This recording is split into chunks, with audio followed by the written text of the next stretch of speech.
Greetings, fellow Empyreans. I am Ashtarothi, and this is a special edition of the Eve Universe show, Crisis in Turnur. Howdy, guys. I am Ashtarothi, and we are here live in the Turnur system, watching the Turnur star as it is being transmuted by the Amarian stellar transmuter. So, if you haven't yet, there is a video entitled "Why the Stellar Transmuters Matter," I believe. There should be a link down below or on the cards that will give you a lot of background history about the characters in play here and these transmuters, where they came from and why they are so important. We will go over a little bit of it today, but if you want more background information, that video is what I recommend. But for today, it is very important because if you are watching this on the day that I release it on YouTube, then tomorrow at 1700 hours, this star is going to do something. We're not 100% sure, but we're going to talk more about those details in just a second. So it will be on the 2nd of November at 1700 hours. That is not during downtime. It's actually pretty well into the day. It's right around the right time for them to do something in the middle of their day. And they have told us to be here in this system at that time. It has been a very long time since CCP has done that.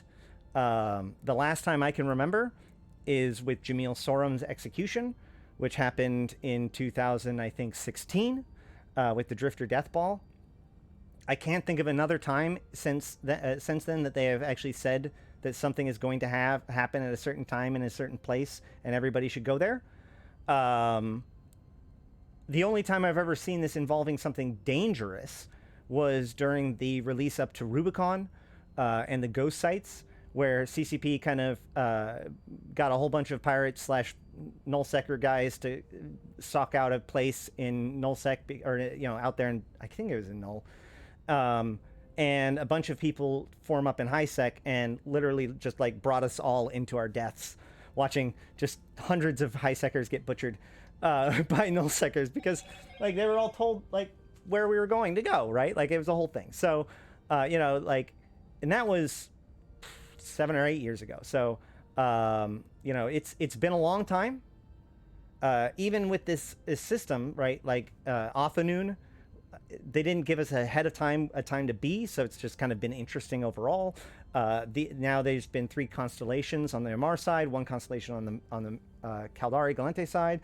But now this system at 1700 on the 2nd we're going to see some serious shit most likely. So let's go over a little bit of the backstory of what's happening here. I have a Notion page that kind of keeps everything together, and I've been posting stuff about the event there. It is a bit out of date, but it has a lot of this stuff on it. I need to update it still, but here we go. So we have both the Othanoon Stargate campaign and the Stellar Research Project campaign. Okay, the Stellar Research Project campaign is the Amar Mimitar, the Amar Mimitar side. So for the last several weeks, there's been this event where you can go into these different constellations, Eugidi, Anglils, and Head constellations, to find these hacking sites, to get sheets to turn in for your team, to collect the data. As of right now, I believe actually the Amar are extremely close. Probably by the time you see this on YouTube, the Amar will have completed their task. The Mimitar are a little bit further behind. And the Caldari have actually, they started their Stellar Research Project after they completed the Stargate manufacturing. And they have actually completed their research project, which means the Caldari were able to complete their research project before everyone else, in spite of the fact that they had to build the Stargate first. So very, very impressive. Kudos to them. Amar should be finishing up almost certainly before the 2nd. But either way, so these 3 different stellar transmuters has been put up in the systems of Turnur, Egmar, and Vard. The Turnur system, I believe, was the first one to turn on. And also the other 2 systems, the system of Egmar and the system of Vard, both have been captured by the Mimitar. So now those transmuters have been captured by the Mimitar. However, the Mimitar have not turned off those transmuters. So we have a couple of scope videos to go over that will cover some of this stuff. So let's look into jumping into that. So this one is from YC124-1020. So this is from the 20th of October. There has been some news involving like Evermore and other stuff. There are videos on my YouTube about that. But this has been a kind of a secondary or a side story to that. And so this video kind of returns to that story. There's also been another scope video after this. So let's look at it.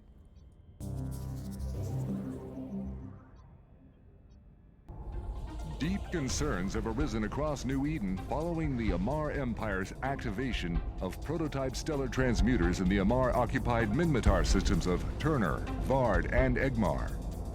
The constellations these systems belong to have also seen increased Amarr Navy and Minmatar Republic fleet activity in recent months as Imperial forces aimed to capitalize on the strength of the 24th Imperial Crusade's occupation of much of the war zone. That these apparently experimental stellar manipulation projects are taking place far from Amarr population centers and in occupied territory has fueled rumors that such experiments bear a significant risk of system-wide catastrophes. Active fighting in and around their locations has only further alarmed the interstellar community. The Amarr Empire's captain, Marshal Sirdan Zerkosh, has dismissed protests at the Amarr actions and claims that imperial law and interstellar treaties permit infrastructure development and resource extraction in occupied territories. This guy right here is arguably the most dangerous man in New Eden right now. Republic Ambassador Ketan Yun has described the Amarr position as delusional arrogance. Republic Fleet Hetman General Kanth Filmer warned of the grave danger posed by the Imperial stellar transmuters in systems which are traditionally Republic territory and primarily colonized by Minmatar settlers. So, as you can see here, this is this guy here. For those of us who have been paying attention, this guy is the space wizard from the trailer. You can see that hat right there is the same hat he was wearing in the trailer. So we'll learn more about him in just a little bit. By Minmatar settlers. In response, the Minmatar Tribal Liberation Force mounted an offensive that captured both the Vard and Egmar systems, among numerous others. By this success, the Capsuleer fighters of the Minmatar militia handed control of the Vard and Egmar transmuters to the Republic. Despite the risks, the potential for advances in energy and resource collection technology apparently seem high to the Republic as well as to the Empire. Following the capture of the Vard and Egmar systems, there are no signs that the Minmatar are about to shut down the stellar transmuters. It appears evident that the Republic plans to carry on with testing the technology and intends to develop it for its own use. In the face of extraordinary developments in the Amarr Minmatar war zone, both sides apparently remain wary of the risks of escalation to full-scale war between the Empire and Republic. Even so, the respective militaries of each empire are taking further steps to recruit Capsuleers to their cause. Access to new naval ship designs are among the offered incentives for assistance in the stellar research efforts of the two empires. This is the event that I was just talking about. A rapid deterioration in relations between the Kaldari State and Galente Federation is threatening to become critical following a number of recent incidents and escalating conflict in the border war zone between the two powers. Yeah, this is the other side. So, yeah, that's just their build-up. Okay, so then, when was this? On the 28th, we received more information in this scope video, where we get to meet our new population of dudes.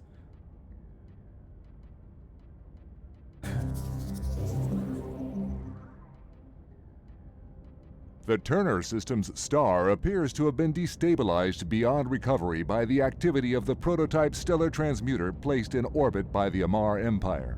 Stellar radiation emitted by the star has been fluctuating at ever shorter intervals. So it's worth noting, I kind of mentioned this earlier, but I want to point it out again. There are two things that make Turnur unique of the three. One, I believe it was the first one to be turned on, which means if this is going to happen to the other stars, we'll start to see the effect begin in the next few days.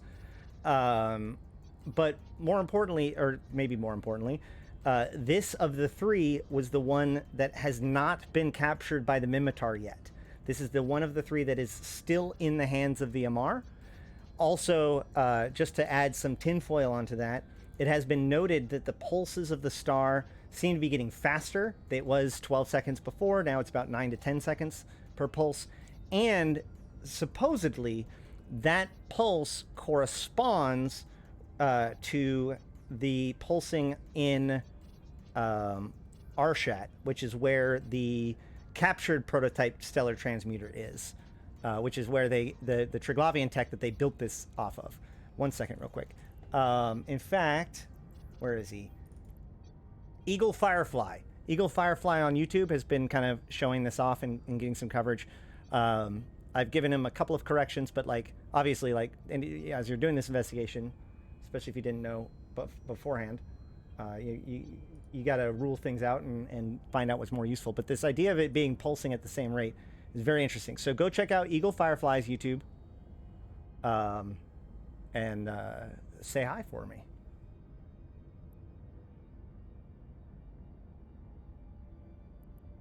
All right. Seemingly heading towards an imminent crescendo, scientists raised the alarm upon calculating that the interval between radiation spikes has been decreasing in a linear manner, indicating that a terminal phase will be reached at around 1700 hours New Eden Standard on November 2nd.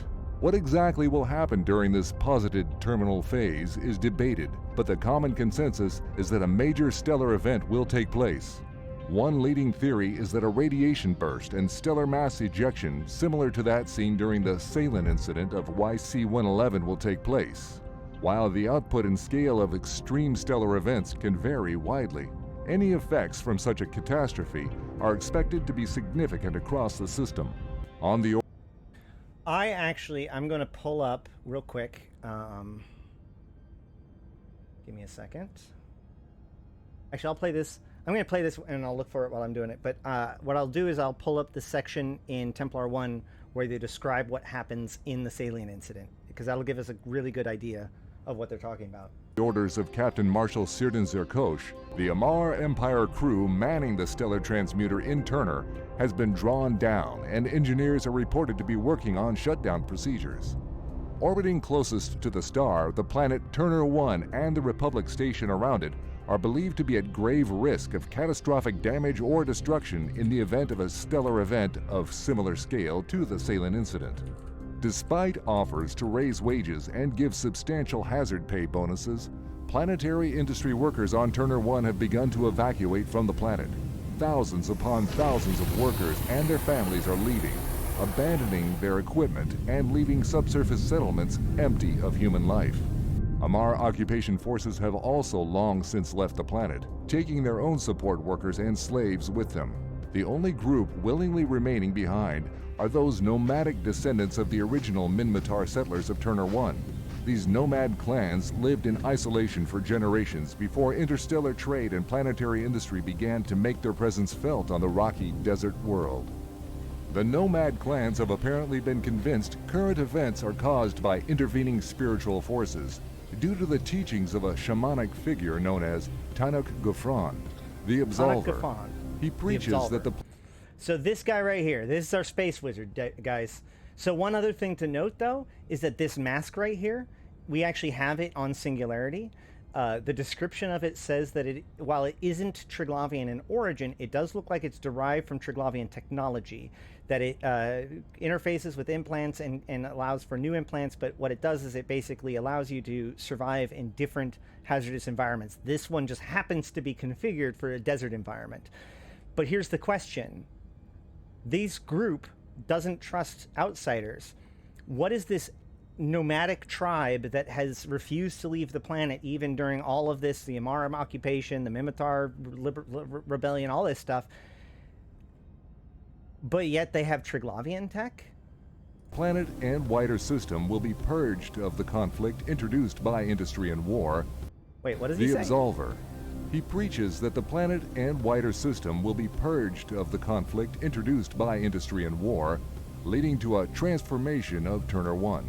The bizarre teachings of the Absolver are taken seriously by Minmatar traditionalists as the ways of the clans of Turnur 1.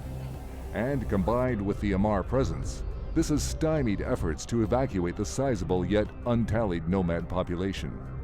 Republic Fleet Hetman General Kanth Filmer has hit out at the Amarr Empire for its reckless ambition and monstrous negligence in deploying and operating the stellar transmuters.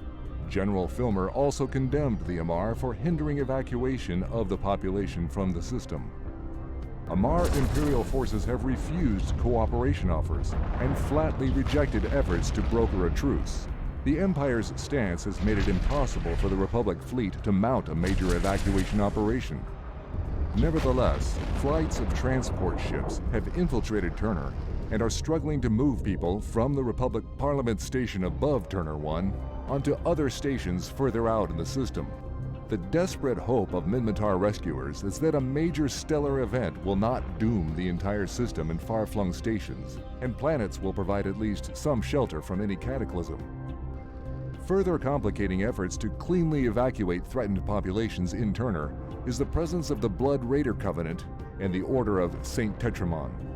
In the general celebration of their annual blood harvesting festival, the Blood Raiders have taken advantage of the increased chaos and conflict in the war zone to mount attacks on evacuation and military flights. The heretic hunters of the Order of St. Tetramon seek to oppose them, but as a notorious Amarr military order, are hardly likely to be welcomed by the Minmatar colonists and fighters in the war-torn region. This is Alton Havery, reporting for The Scope.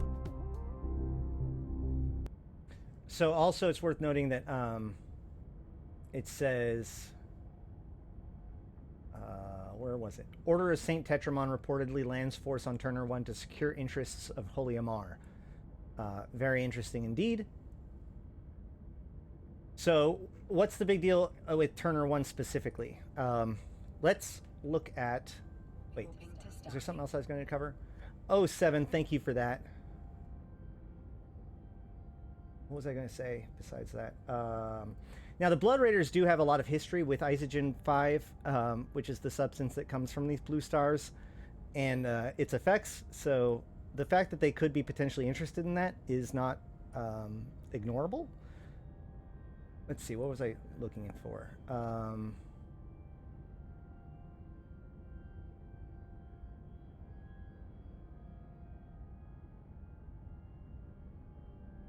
I don't know. Either way, so let's read the description. Or here is the Concord report on the Salian disaster, which is also known as the Apocrypha event. Okay, this comes from EVE Online's Templar 1. You can pick it up on Kindle and whatever at Amazon and on Audible. There should be links below to use like my affiliate code. I think, probably, maybe, hopefully, but either way. It's pretty good. It's really good. The audiobook is good. So, this is Preliminary Report, the Apocrypha event. On 10th of March, YC-111, 10 star systems in New Eden cluster were struck by a previously unrecorded stellar event called a mass sequence CME anomaly. The cataclysm killed over 190 people, the bulk of whom resided in the underground cities of Salian 1. The events appear to have been caused by the detonation of separate stockpiles of Isogen 5, which is a highly volatile, naturally occurring mineral found only in the proximity of Class O stars. Immediately following these explosions, concentrated waves of plasma emanating from the local sun dissipated throughout the affected systems along a focused magnetic field, obliterating everything in their path. Although each system affected by the catastrophe was a host to a Class O star, there's no obvious pattern to their location. However, each system was struck by identical events simultaneously, despite their physical separation by many light years. Shortly after the event took place, numerous space-time topological point defects, or wormholes, as they are more commonly called, began appearing throughout New Eden, also with random frequency and distribution. To this point, the only national... blah, blah, blah, blah. Okay, so that talks about the wormholes more. So he comes back to... That's about the wormhole. Okay. Mass sequence CME anomaly. All stars eject plasma during the main sequence stage of their lifespans over ranges, durations, and frequencies that vary with the age and type of the star. Such stellar flares produce a stream of supercharged particles called proton storms, the speed of which is determined by the strength of the flare event itself. Storm speeds approaching the speed of light are rare among Class G and smaller stars, although the spin rate of the star can create stronger magnetic fields and thus more powerful events. But they are fairly common in Class M stars and higher. Stellar flares produce radiation across the entire electromagnetic spectrum, ranging from radio waves to gamma rays. The most powerful ones produce coronal mass injections, or CMEs, where actual stellar material is cast off from the star and hurled into space. In the case of a Class G star, the average mass and speed of injected material is 1.6 times 10 to the 15th grams at 500 kilometers per second. A CME usually begins with a pre-acceleration phase in an intense magnetic field above the star's surface, typically along the equator, but also above some sunspots, whose appearance varies with the star's natural cycle. Plasma accretes and then enters a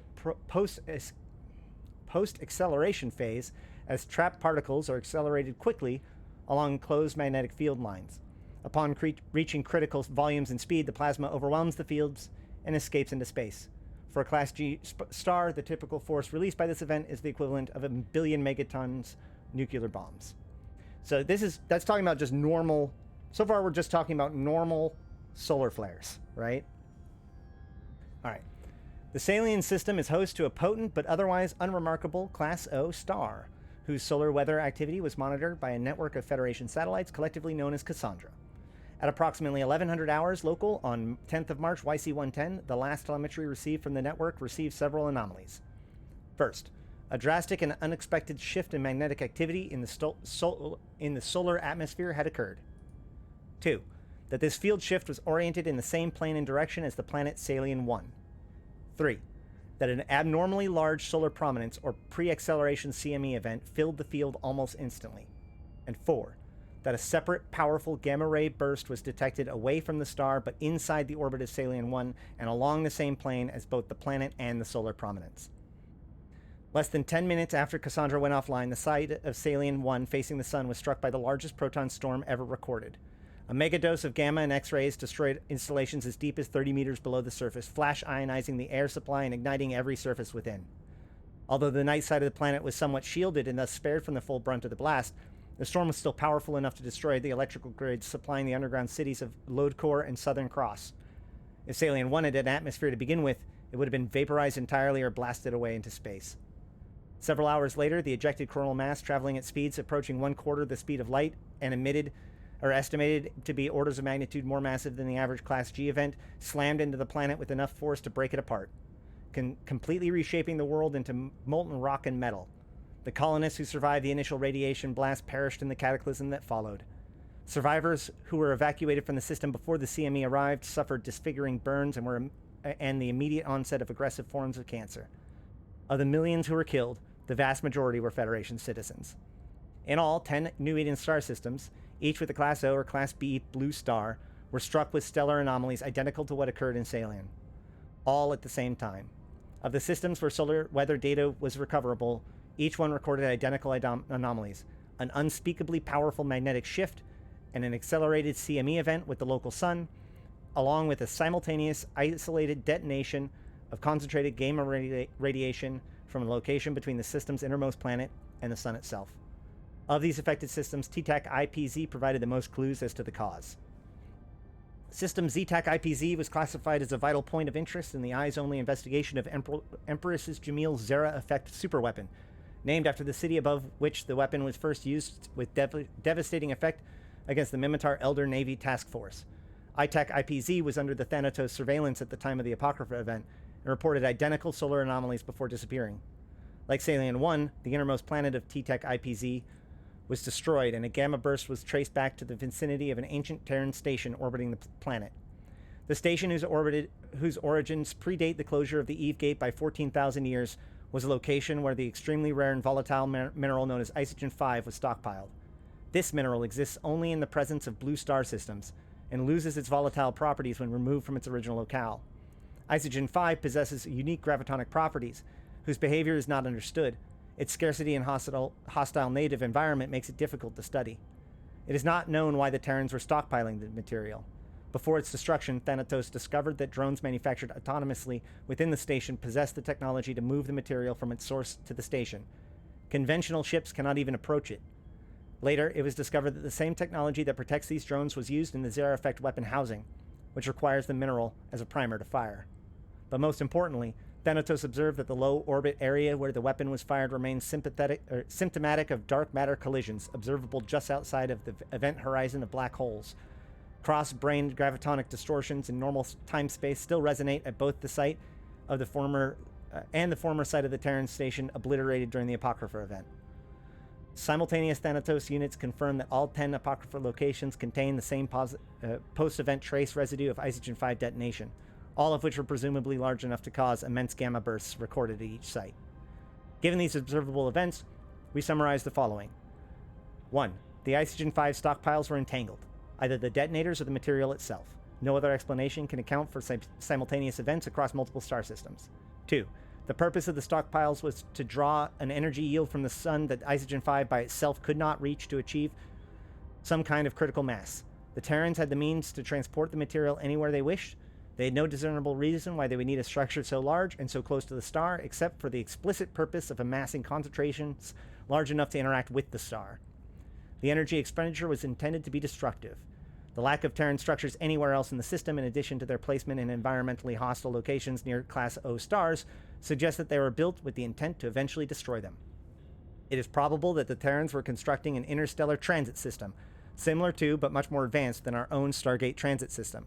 The post-event gravitonic residue, Isogen 5 properties, placement near massive objects like Class O stars, resulting topological point defects, and consistent placement of sleeper colonies in W space suggest that the Terrans had already had jump technology, but were attempting to harness natural forces to achieve a similar result.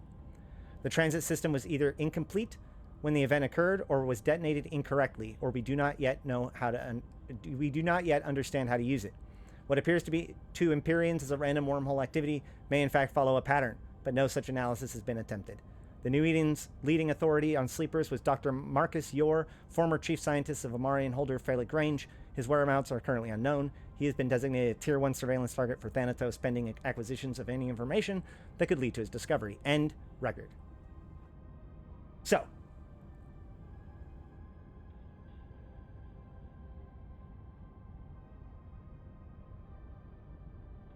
that is what they are concerned about.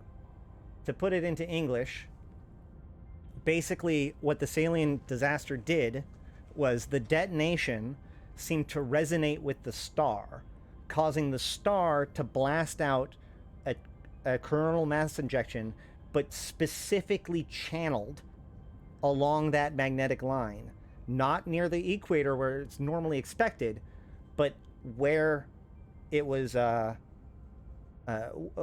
triggered from, more or less, right? That the Isogen 5 cache not only triggered the thing, but seemed to channel the blast towards the first planet, all right? So the question is that close to what we're seeing right now? You don't necessarily need a giant... If a star, if these blue stars are capable of such a cascade, you might not need the Isogen 5 cache to trigger such an event. That could be what they're concerned is going to happen, that this oscillations is going to basically hit a critical threshold, which would energize the system enough that it's the same state as when the explosion goes off, which causes the coronal mass injection, right? Or the explosion, as it were, right? To me, it sounds like this lore was written by Stephen. Oh man, I'm telling you, there's so much of this lore that is I learn about by just studying physics. I've learned more about the Triglavians by watching Kyrgyzstan or Kyrgyzstan than I have by watching Eve videos. No, what the suggestion is in the stations with the caches, because it was triggered by, it's not said here, but in the Chronicle it's explained that a Thucker pilot shoots at an Isogen cache with the zero effect weapon at the same place, and it explodes. But something about that explosion caused the simultaneous explosion of all of the other 10 sites. So either the Isogen 5 itself was quantumly tangled, or there's some sort of trigger there was a trigger in each of them that were quantumly entangled, one or the other. Yeah, Carter, I thought I used to say that a lot, but like according to the actual thing, if you read it, they suggest that it may not be that Isogen 5, all Isogen 5 is quantumly entangled, but rather that either this Isogen 5 is quantumly entangled, and or it's the trigger mechanism. So, all right, that's Isogen 5. So that is why they're concerned about Turnur 1, right? If Turnur 1, if we got exactly the same thing, where is that taken from? It is from Templar 1, Concord's report on this the Apocrypha event. Chapter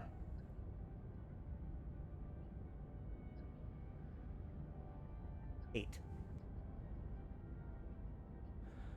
All right, so the problem with that, though, is that the Salian event had, or the Salian incident had, the explosion point to function to channel the blast.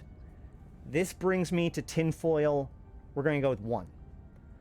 My tinfoil number 1 is, if we go back to the fact that the Order of Saint Tetramon landed on Turnur 1. My question is, why? Because like we haven't actually heard of anything that should be on Turnur 1. You know, when Lydai ransacked Intaki, they were trying to get tech that was on Intaki.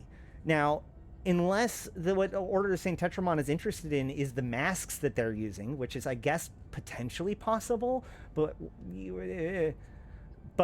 here's my question.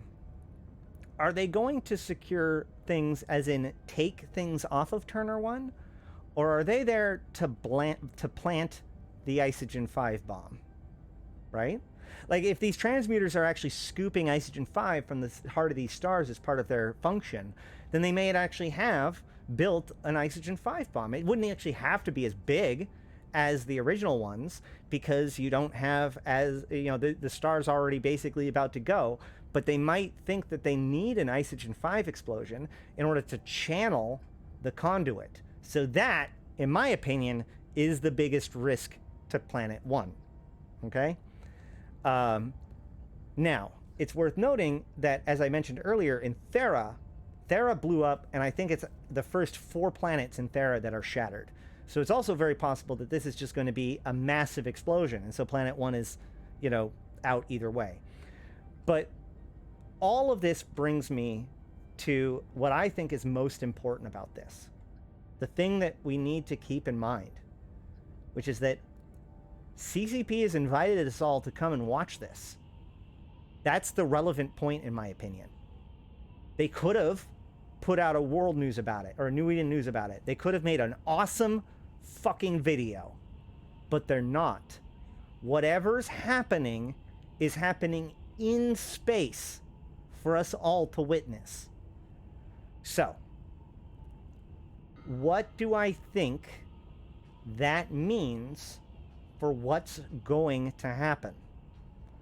Now, there is some of the suspicion about it being linked to the Arshat because of the resonance between the two, like the pulsing happening at the same time, and the fact that they're the other ones with the Triglavian transmuter. But I'm on the fence about that one. It could be very interesting. It probably could be relevant. But what I think is happening is this. This event, the Stargate event, all of these things are connected. And CCP Fozzie has said that what all of this is for is to unlock a new technology, right? For us, not just for the empires, but for us as players. They have also suggested kind of a little bit about what it could be. But I also would like to point out that at the beginning of the year, they outlined their biggest focuses for FanFest. And one of them was to give Nullsec additional ways to customize their space. And at the time, they had said that that was their top priority, but then they said that they had to deprioritize it in favor of the structure redo that they did in the spring. So what happened to that update? What happened to the ability for Nullsec people to customize their space? Enter the transmuters. What do transmuters do? Well, the only ones that we've actually seen fully function are the 27 that turned Pochvin into Pochvin. So we know that they can do massive alterations to the topology of space-time, allowing it to make connections that it couldn't make before, allowing it to destabilize connections that it already had by manipulating the local space-time topology. We also know that whatever's happening in Pochvin is not even complete. And right now, if we wanted to judge this current form, this is like first, maybe second liminality. So there would be quite a bit further to go when it comes to making this star the equivalent of a Pochvin star. So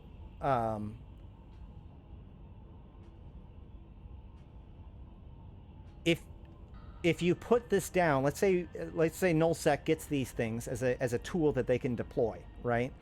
And depending on which one you use or how you configure it, you can customize the changes it makes to your system, right? Maybe it reduces the number of pirate sites but increases the ore or something like that. One thing to think about is even if all they did was make it so that abyssal ore, i.e. Pochvin ore, grew in nullsec, or in those systems, that would solve like 90% of your guys' problems, right? Because that's your isogen, that's your noxium, that's your large amount of tritanium. So what if you drop this thing and then you no longer get any pirate sites in that system, but you do get those abyssal ores? That would be pretty sick, right? So that brings me to what I think is going to happen at 1700 on Wednesday. One of two things, in my opinion. Either we will see what happens when one of these things completes their cycle. Maybe the Amar are actually going to finish it. Maybe Sergosh is lying right now about trying to shut it down. And because this is the only one to remain in Amar control, this is the only one that's going to complete its process. And so we will see what happens then when the entire system transforms in some way into a different system, in the same way that like the system transformed into nullsec when we went into final liminality, or lowsec into first when we went into first liminality, right? Or, which by the way, that's worth noting, that final liminality, which was when the star was fully captured and the transmuter was fully made, was not the same as the formation of Pochvin. It actually took a while for a lot of those stars because we had to get 27 of them before Pochvin actually formed. So it could take a little while. But if it's not going to complete, if it is in fact going to blow up, well, we know that the isogen, or we know that the star's explosions are along the magnetic lines of the source of its agitation, i.e. the isogen 5 cache. So what if this blows up the transmuter? Wait a minute, that kind of makes sense, right? If we're going to give the nullsec empires a new toy that lets them customize their space, what is the first question they all ask? Like, for real. Like, not even a joke. This is actually the first question that I've been asked every single nullsec person I've talked to about this. Ready?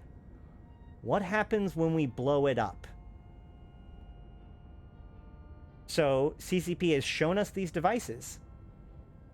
And, yeah, CCP has shown us these devices. We've shown them turn on. We've shown that the empires are building them. And now, at 1700, they might show us what happens when they are destroyed. Who knows? We know what they look like when they turn on, basically. But yeah, so that's my prediction. We will either see the thing complete, i.e. fully online and change the system, or we will see what happens when a transmuter blows up. Either way, on Wednesday, the 2nd, be here in Turnur. I would recommend being further away than Planet 1. And let's witness whether or not I'm right. Could they just kill everybody? Yes, absolutely. They could just pot everybody. But, like, while that would be a hilarious troll, that would be a really weird thing to do, wouldn't it? Like, if you have something really cool visually to show off, maybe a dramatic event that happens when a transmuter blows up, wouldn't it be great to show that off in a very public way, something that might even get media coverage just prior to the expansion, especially if it kicks off more things that then like leads directly up to the expansion, that it just feels right. It feels right to me. Then again, I also said that about the Sanguine skins, so, you know, your mileage may vary about my feelings. So, I love the idea of them just killing everybody in the system. A final thought about that, okay? Let's go back to this guy, these guys, okay? And this is more meta, but like, why would CCP introduce this new population and this new character named if they're going to annihilate them 5 days later? Why would they tease that character in the trailer if they're just going to annihilate him 5 days later? And what he says, if you think about this from the perspective of it, well, also those masks, the masks that are on Sissy, the description, don't say that they're taken from Turnur 1, but they don't say before the disaster or anything like that.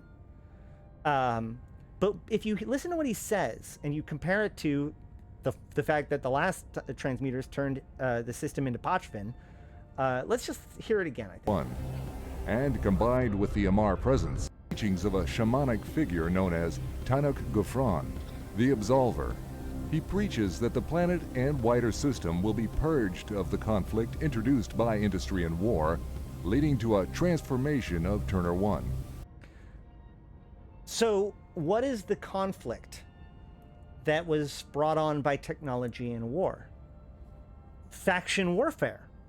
This system is in the middle of the war zone, and these are a nomadic tribe that don't give a shit, and they just want to live on their planet. So their planet has been ping-ponged back and forth for years now, and they have been having to deal with it. So what he's saying is that the faction warfare nonsense, the interlopers will be purged from here, and Turnur 1 will be transformed. Now, the question is, does he know something that we don't, or is he EVE Online's, what was that cult? The Halebot Comet, right? Somebody, quick. No? Awesome. The lore has always been really... Heaven's Gate, thank you. Yeah, so is the Absolver Heaven's Gate? Is he just the Heaven's Gate guy? We'll have to find out. But again, those two things together, the fact that they are asking us to physically be there when it happens, and the fact that they've introduced these characters that seem to be somewhat relevant to the future, leads me to believe that this is not going to be as simple as the system blows up. I think it's possible that Amar might cut off the system. To what end, I'm not sure. Could it end up in Pochvin? Possibly. But that would make this the most bizarre, like, assault, like, invasion strategy I have seen in a long, long time, right? Like, but it's also worth noting that over the last few weeks in the news, as this has all been building up, let's see if I can find it. No, this is just the interview. We have...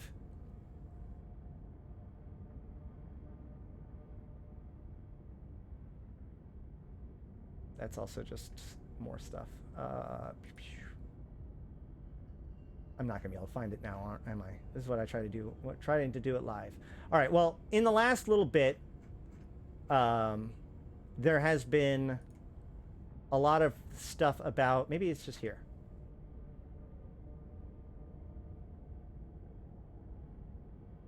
It is, of course not. Basically, one of the things that they've said is that the Triglavians appear to be pulling back in Pochvin, right? There's been a lot of new activity in Pochvin, but the activity is them like pulling back and taking shelter in their arcologies as opposed to in the outlying cities. Yeah. Edencom Intelligence reports Triglavian activity in Pochvin continues to exhibit new and alarming patterns of behavior. And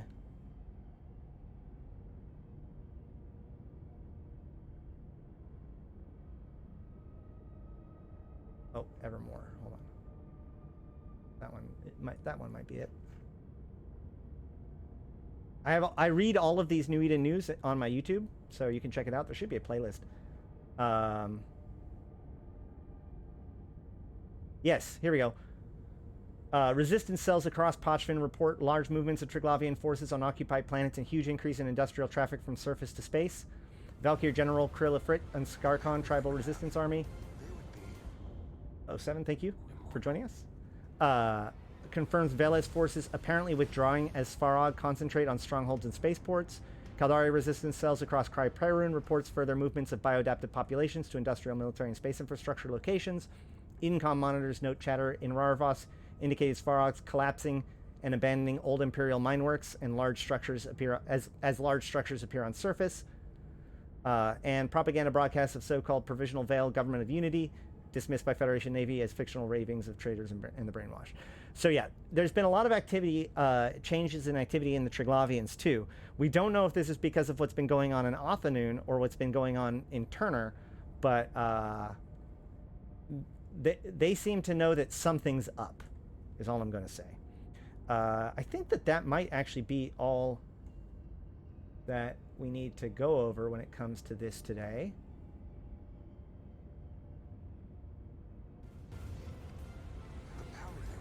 Hey, Sarogath, thank you for joining us. I guess I'll just leave us with this picture that was provided to me by Riley of ASMR News. This is, the top picture here is the screenshot from the trailer. The bottom picture is, hold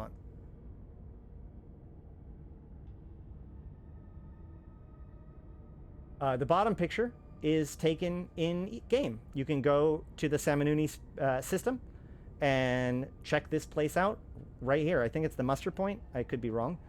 I have some footage of the Glente muster point and some other places that I should be putting up today or tomorrow. Probably tomorrow. I don't know, whatever. But yeah, so there is a lot going on this story across both places.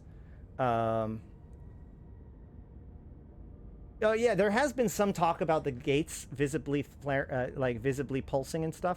However, what I saw earlier was basically just like a very smooth increase and decrease, whereas in the first time there was pulsing far closer to this, where it's like every once in a while it would like flicker a few times.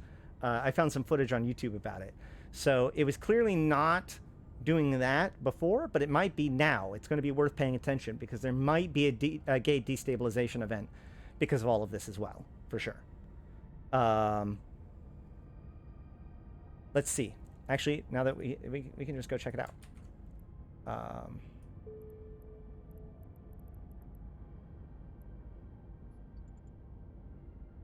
Warp drive active.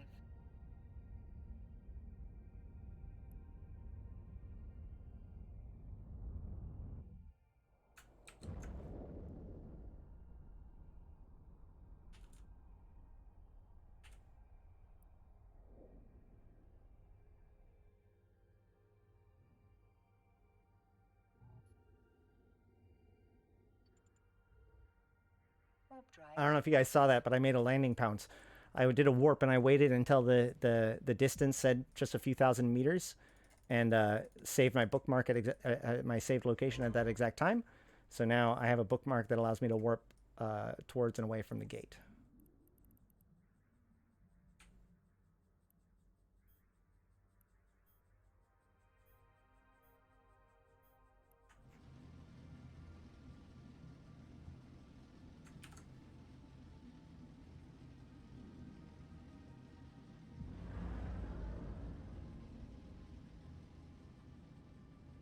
I still feel like that's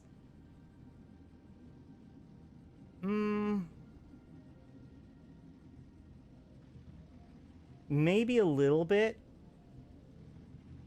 It's definitely not as severe as it gets as we get closer. So it could very well be that this, like on the second, we see the start of something, much like the like on the second we see an event like Final Liminality, and then that will escalate this until it gets cut off in a similar way that Fatewinder did, for example. But I do definitely see this flickering more. You might not be able to see it on the stream right now. Maybe you can. But rather than just smoothly pulsing, we can actually see it like it goes up and down really quick a few times. So yeah, it's definitely looking closer to what I would expect with a gate destabilization today than it did yesterday. But I'm not fully convinced yet. It's going to have to get a lot worse before we know for sure. I'll put it that way.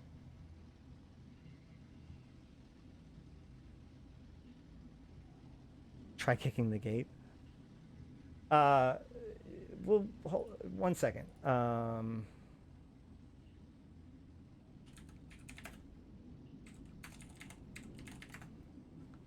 We can look at... So this was the scope video just prior to the gate destabilization last time. All right. I should probably pay attention.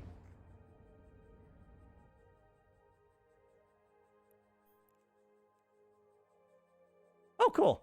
Hey, Minmill. All right.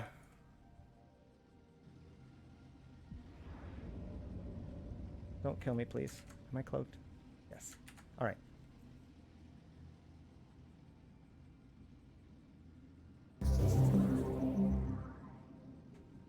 Despite an apparently lasting halt in major invasion operations by the Triglavian Collective, Edencom officials remain deeply concerned by this situation across the cluster, and all forces remain on high alert. Edencom units have taken the initiative by carrying out monitoring and evacuation operations in the 27 systems under Triglavian occupation, often supported by loyal Capsuleers. Fleets operated by Capsuleers have substantially contributed to evacuations in systems as far apart as Vale and Skarkon. Triglavian resistance to these efforts remains high, and they continue to build up formidable defenses in the 27 occupied systems. Concord and governments across New Eden are urging the evacuation of citizens from those systems now under Triglavian control, even as New Eden's Stargate network struggles to maintain reliable service. It is now clear that for the past few weeks, the Gate network has been suffering intermittent but visible power fluctuations. While Concord and Edencom had not commented directly for many days, the increasing... Do you see how those fluctuations are so bad that even the flags to the left and right are flickering? That's what I'm talking about. Frequency of the fluctuations moved the Secure Commerce Commission to confirm that it is investigating the situation as a matter of urgency.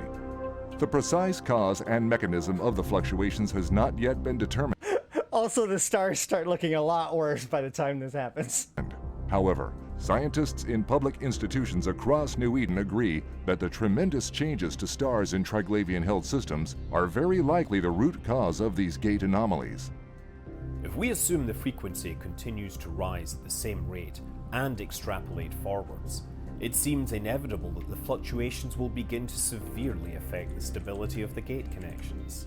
If the phenomenon does not stop soon, it's likely that the Stargate network of New Eden will experience a major, perhaps catastrophic event in 3 to 4 days' time.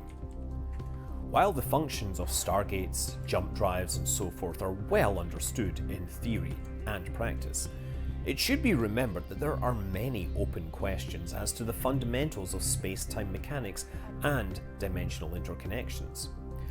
Triglavian FTL conduit technology operates in a manner which is clearly related to stable wormhole formation and transit, but it is sufficiently different that we do not fully understand it yet. Naturally, many theories do exist on the subject, but none are comprehensive enough to fully explain the different realms of space which arise from extreme space-time topologies. There's phenomena such as dead space pockets and abyssal dead spaces. What we are seeing across the Gate network is a novel phenomenon, but we know from the Selene incident, Caroline Star, metaliminal storms and archaeological evidence of ancient catastrophes, it is possible for powerful effects to cascade through gate networks or cause wide-scale wormhole instability. Ultimately, In order to protect the wider network, we may be forced to disconnect the gates leading to Triglavian-held systems. Despite the looming threat of a Stargate crisis, Edencom's Provost Marshal Cassia Vulcaneer has emphasized that the threat from Triglavian forces remains high. Marshal Vulcaneer has commended Capsuleers loyal to Edencom for their efforts across almost 200 star systems invaded by the Triglavians. Orders have been issued to monitor Triglavian operations in occupied systems, disrupting them where possible. Even so, the main effort for Edencom and Empire regulars at this time is focused on evacuating civilians out of occupied systems. This monumental task has been carried out with significant success in low population systems, and particularly those where Triglavian world arcs have been repelled. However, fears continue to grow over the fate of those on the most heavily populated occupied worlds.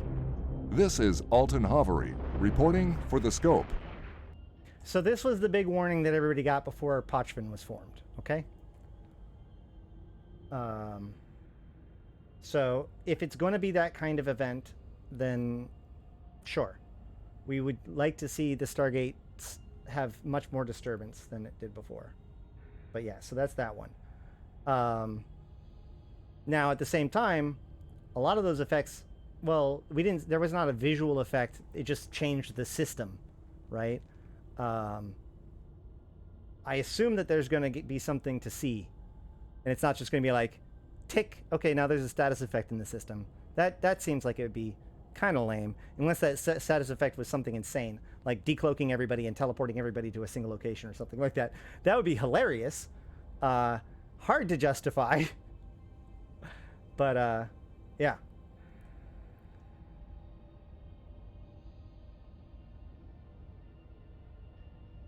Yes, that's correct. If you twist your settings a little bit, you can actually make the star look very much like a wormhole, where all of the solar flares are kind of going around it. In addition to that, actually, if you go here and you just turn your post-processing to medium, it actually makes it look a lot sicker. Yes, this is Turnur.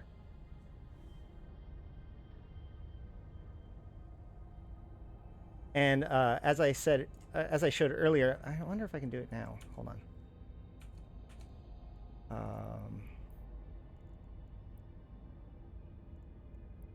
Maybe. Let's see.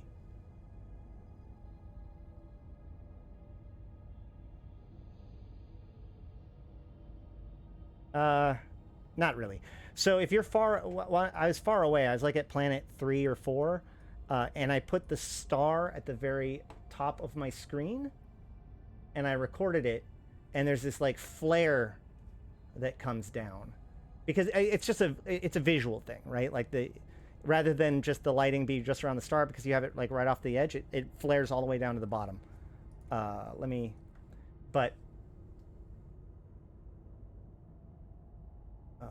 Let's see. Here it is. Around here, 07 Steve Havens. Thank you for that. 14 months also. Wow. All right. So this is what it looks like when you do what I was talking about. So I'm at like planet 4 or 3, and I've put the star right at the very top of the screen, so that way the glare is kind of affecting the screen. And it's paused. Hold on. I'm like, what happened? All right. There. And so you can sit there and watch it, which we did for the first half of this episode, or the stream, and see the flares going on. They're happening every 9 or 10 seconds. The flickering of the light, which does not seem to be related exactly to the coronal mass injection happening. So you can see I move it away from there, so it's not creating as much glare, and the pulses don't actually cause that effect. But then I move it back. Oh no, I guess it does now. But there was a while that I put it in the, yeah, here we go. I put it there and I let it sit there for a little while, and it does flicker, but it doesn't do the big effect. And then I put it back towards the edge, and it does. So, again, I don't think that this is like to be read into. I think that this is just me causing a pretty unique edge case bug, but it's useful in allowing us to better observe the pulses, right?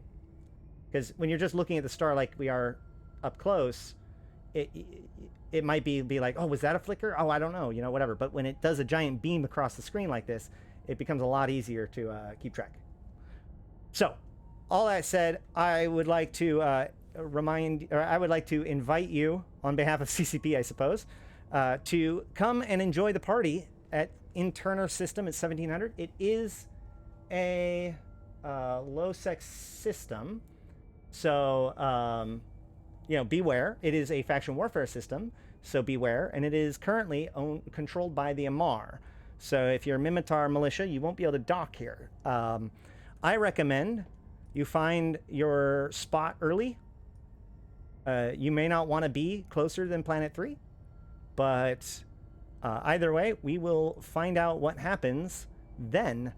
And of course, I will be streaming it live on my stream, twitch.tv/Ashtarothi, and we'll be doing coverage of what happened and its subsequent fallout and effects as we rush closer and closer towards the Uprising expansion.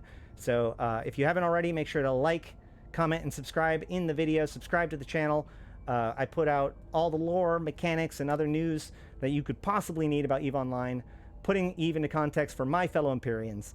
Without further ado, I've been Ashtarothi, the voice of New Eden. Until next time, I'll see you in space.